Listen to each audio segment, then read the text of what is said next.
Multiple sclerosis అనగా ఒక auto immune disorder, మన నరాలను ఎఫెక్ట్ చేసే ఆటో ఇమ్యూన్ డిజార్డర్. మన నరము ఒక ఎలక్ట్రికల్ వైర్ లాగా ఉంటే దాని చుట్టూ ఇన్సులేషన్ అనేది మైలిన్ లాగా ఉంటుంది.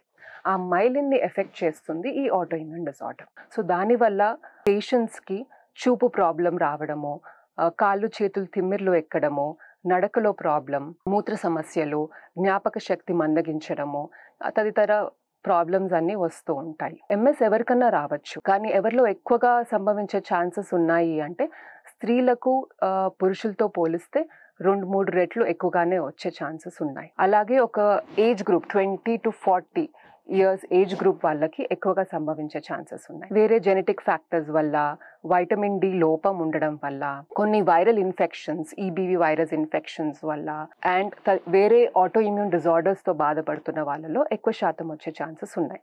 అలానే స్మోకింగ్ కూడా ఒక రిస్క్ ఫ్యాక్టర్ ఎంఎస్ రావడానికి. ట్రీట్మెంట్ పరంగా ఎంఎస్కి డెఫినెటివ్ క్యూర్ లేకపోయినా దాని ప్రోగ్రెషన్ అనేది మనము తగ్గించవచ్చు. డిసీజ్ మోడిఫైయింగ్ థెరపీస్, డిఎంటీస్ అన్నిటివి ఇచ్చుకుంటే, along with that symptom specific treatment ఇస్తే పేషెంట్కి ఓవరాల్ హెల్త్ పరంగా ఇంప్రూవ్మెంట్ ఉంటుంది. సో ఈసారి theme of MS day is navigating MS together. So కలిసి ఎంఎస్ని మనం ఎదుర్కొందాం.